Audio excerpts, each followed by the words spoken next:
Hey everyone, I'm going to do another one on AI. I know I'm just ragging on it, and I will move on soon, just not yet. Number 51, Thursday, April 20, 2023, The Art of Posing, AI and Human Appropriation.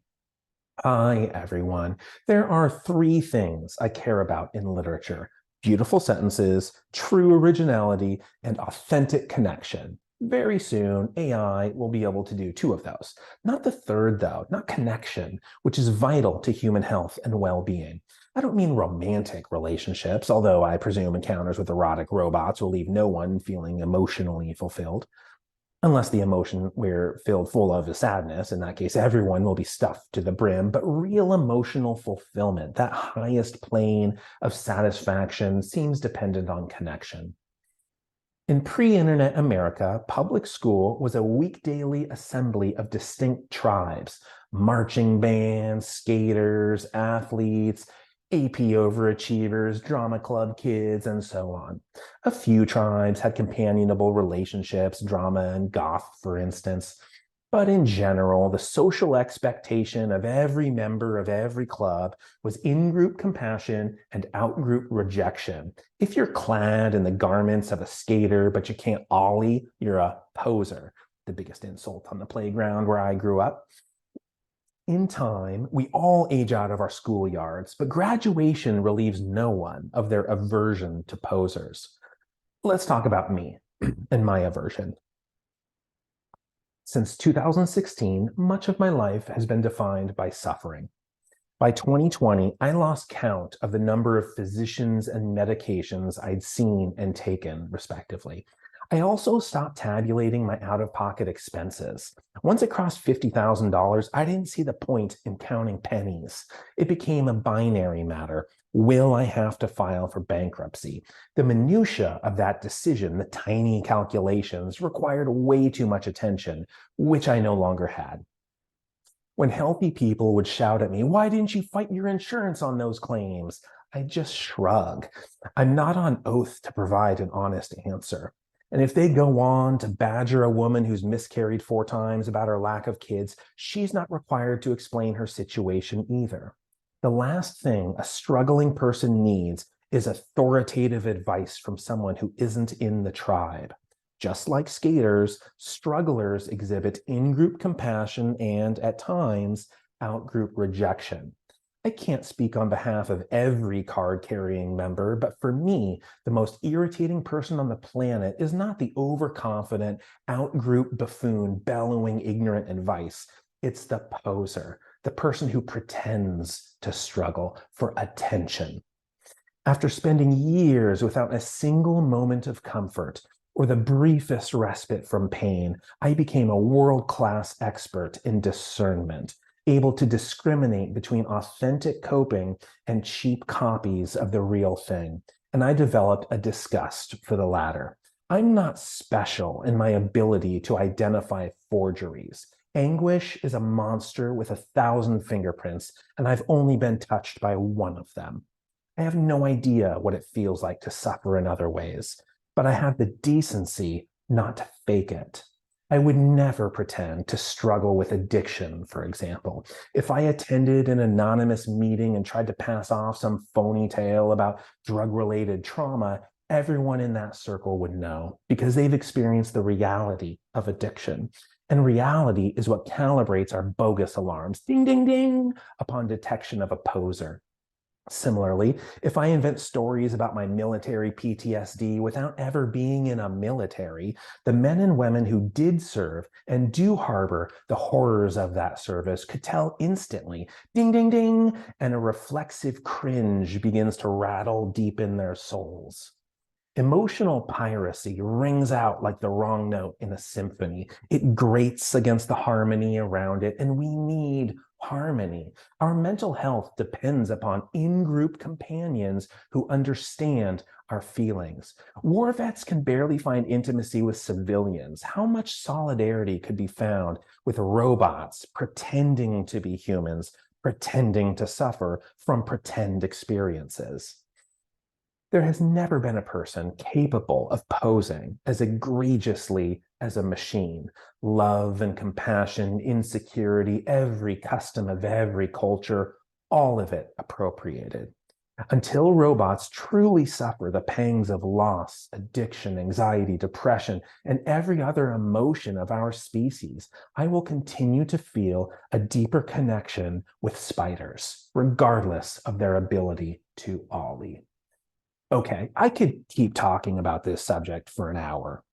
Like just a million examples of, call it what you want, posers, appropriators, liars, whatever you want to call it. I mean, there's like the rich kid who pretends to be poor. That's never well received.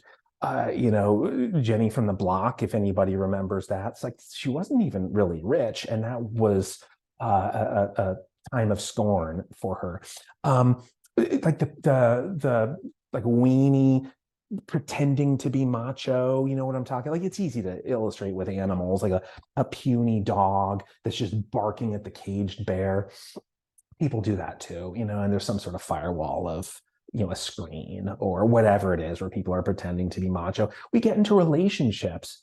I mean, so many relationships are doomed for this specific reason. We're on our best behavior on day one, on day 0, and day 1, and day 100. But you get a few years right into a relationship, and our true colors come out of the wash.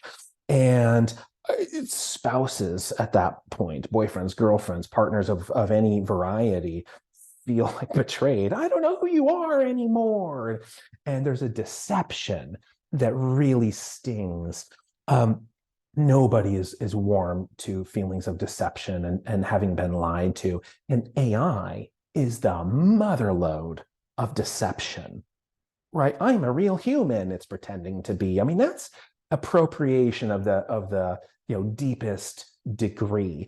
Now, I'm not talking about the technological enhancements of AI. What I'm talking about is experiential narratives, emotional connection, things like this. And we can always see it. It's not fooling anybody, even when it's really good.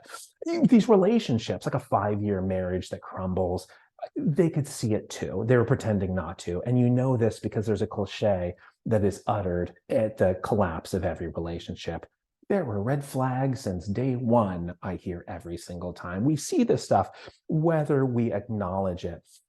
If you're Serena Williams, you see how talented somebody is at tennis in a second. All right, swing that racket twice, and I'll know how good of an opponent you are. You're Eric Clapton, and it's like there's a guitar audition, and you're watching somebody play a couple of licks, and you already know if that person is dexterous on the neck or whatever. Literary agents, music, all of these things you can tell within a paragraph, within a couple of notes, within whatever. Tiger Woods can tell with one swing of the club if anyone's talented. Parents can tell with their kids, when their kids are lying. I'm going to tell a story that I think would embarrass people, but I don't understand why. So every human being, like what Humans Shit or whatever that book is called, every person is like wet the bed. And when I was in my bedwetting years, there's this story that I obviously don't remember, like 40 years ago, but my parents have continued to remind me that this is the story. It's like practically the familial, like Bartlett's Book of Quotations is my line here. So nighttime happens and I pee my entire like nighttime world. And it come morning, I blame the dog. Shotzi was his name. It's this big German Shepherd. It was like 100 years old. And Shotzi jumped up and licked me all over. That was my line that gets quoted and quoted and quoted for decades. And of course, my parents don't take that at face value. I'm sure my expression was convincing and my tone of voice and stuff, maybe. I don't know, but my parents were like, oh, okay. Sure. Yeah. Why don't you change your clothes? And we better call the vet, right? Dog saliva smells like kid urine. Like we're going to have to get this dog into the vet in a hurry. A couple of years later, I learned to spell my name. And the first place, apparently, that I decided to spell it, carving it into a bookshelf, a built-in, like a bookcase in the house. And my parents discover that at some point and confront me, and realizing that I'm in trouble, I lie. I pretend to have discovered it and say, whoa, like, can we take a moment to appreciate that the builder of this house prophesied my coming, and can we just pause and acknowledge the gravity of it? Obviously my parents don't believe me. They can tell that I'm lying, but where dignity lives is that we grow out of lies. Dignified people do. We depart the lying world, and we enter reality and honesty and emotional connection and authenticity, and we become genuine people. And that's where AI can't. AI is locked in that lying space, right? Where all it can do is appropriate. Again, in matters of storytelling and emotional connection, even things like music. Like AI, it maybe can generate a great song. It already does in terms of catchy melodies, the beat, and I'm sure like Rick Beato could do a breakdown of the keys and music theory and how this song is fantastic. But it wouldn't register with people in the same way because the songwriter doesn't even really know what a song is any more than your headphones do. They can play it, right? Okay, there's a song coming out of here, but you don't have this emotional connection to your headphone. You have an emotional connection to a person who might understand what you're going through. And for me, what I went through, and I'm still going through, it's just not as extreme as it was. If you are confronting losses of function, if you are confronting mortality marching in your direction, kind of smiling at you, the feelings that you go through. I mean, just all of these neurotransmitters that are going kind of haywire, and these emotions. You need somebody else who understands those emotions to talk to feel connected with. Someone like some machine appropriating that doesn't have, dopamine and anandamide and GABA and whatever, that doesn't have these things. It has no idea. It cannot feel frustration. It cannot feel fear, embarrassment, any of these. All it is human appropriation. And I don't think in the arts we're going to come to a point where we receive this warmly, artistically, emotionally, sentimentally. Okay, that's it for today. At some point, I promise to move on from this topic, but obviously I haven't yet.